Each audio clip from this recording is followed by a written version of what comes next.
నిన్న విశాఖపట్నంలో డ్రగ్స్ 25,000 కేజీల డ్రగ్స్ పట్టుబడిందనే వార్త తెలిసిన కాడి నుంచి చంద్రబాబు నాయుడు గారు తెలుగుదేశం పార్టీ వాళ్ళు విపరీతమైనటువంటి భయాందోళనకు గురవుతున్నారు. దాన్ని వైఎస్ఆర్ కాంగ్రెస్ పార్టీకి ఆపాదించాలనేటువంటి ప్రయత్నం కూడా జరుగుతుంది. ఒకసారి అసలు ఏంటి ఈ 25,000 కేజీల డ్రగ్స్ గురించి ఏంటి అనేది మనం తెలుసుకుందాం. ఆంధ్రప్రదేశ్ రాష్ట్రంలో ఉన్నటువంటి విశాఖపట్నం తీరంలోకి బ్రెజిల్ దేశం నుండి శాంటిస్ అనేటువంటి పోర్టు నుండి జిన్ లియాన్ ఎన్ గ్యాంగ్ కంటైనర్ తో ఒక షిప్ వచ్చింది. ఈ షిప్ లో ఉన్నటువంటి SUKU 437530 అనేటువంటి కంటైనర్ లో మాదక ద్రవ్యాలు డ్రగ్స్ ఉన్నాయని ఇంటర్పోల్ నుంచి కేంద్ర ప్రభుత్వానికి ఒక సమాచారం వచ్చింది. సమాచారం రాగానే సిబిఐ వాళ్ళు రాష్ట్ర పోలీసులు వెళ్లి ఆ కంటైనర్ ని స్వాధీనం చేసుకుని కంటైనర్ లో ఉన్నటువంటి 1000 బ్యాగుల్ని స్వాధీనపరుచుకున్నారు. ఈ 1000 బ్యాగుల్ని ఎవరయ్యా తీసుకొచ్చింది బ్రెజిల్ నుండి అని చూస్తే Sandhya aqua export and private limited సంస్థకు చెందిన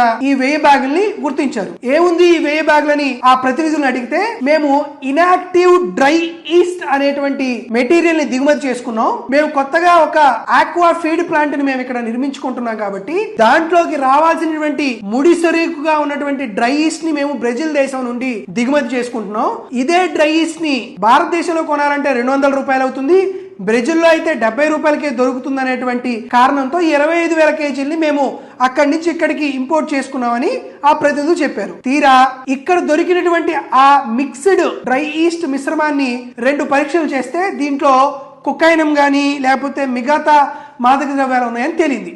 ఇప్పుడు అసలుకి ఈ సంధ్యా ఆక్వా ఎక్స్పోర్ట్ ప్రైవేట్ లిమిటెడ్ అంటే ఏంటి, దీనికి CEO ఎవరు, దీనికి MD ఎవరు, దీనికి తెలుగుదేశం పార్టీకి ఉన్నటువంటి సంబంధం ఏందో తెలుద్దాం. ఇప్పుడు సంధ్యా ఆక్వా అనేది ఒక కంపెనీ. ఈ కంపెనీని 3 రకాలుగా విభజించారు. ఒకటి Sandhya aqua export and private limited ఒకటైతే, 2 సంధ్యా మెరైన్, 3వది సంధ్యా ఆక్వాటెక్. ఈ 3 రకాలుగా ఈ సంధ్యా ఆక్వా కంపెనీని విభజన చేశారు. మొదటి సంధ్యా ఆక్వా ఎక్స్పోర్ట్ ప్రైవేట్ లిమిటెడ్ ని కూనం కోటయ్య చౌదరి, కూనం వీరభద్ర చౌదరి నడుపుతున్నారు. 2వ సంధ్యా మెరైన్ అనేటువంటి సంస్థని వరప్రసాద్ రావు అనే ఆయన పాలకొల్లు కేంద్రంగా నిర్వహిస్తున్నారు.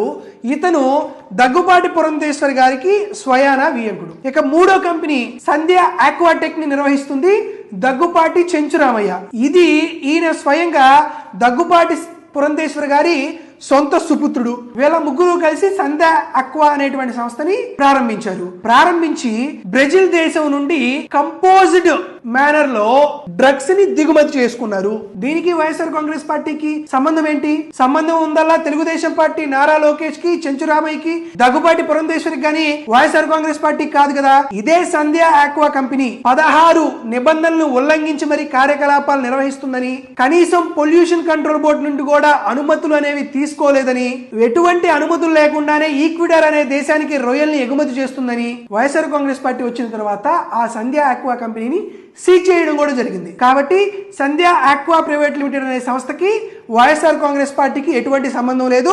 సంబంధం ఉందల్లా తెలుగుదేశం పార్టీకి సంబంధించినటువంటి దగ్గుపాటి పురంధేశ్వరి, దగ్గుపాటి చెంచురామయ్య, నారా లోకేష్, అదేవిధంగా అక్కడ ఉన్నటువంటి గీతంస్ కాలేజ్ అధినేత భరతే కానీ మిగతా వారికి కాదు. కాబట్టి తెలుగుదేశం పార్టీ చేస్తున్నటువంటి ఇటువంటి విమర్శలను, ఇటువంటి తప్పుడు ప్రచార కథనాలని నమ్మద్దని కోరుతున్నాం.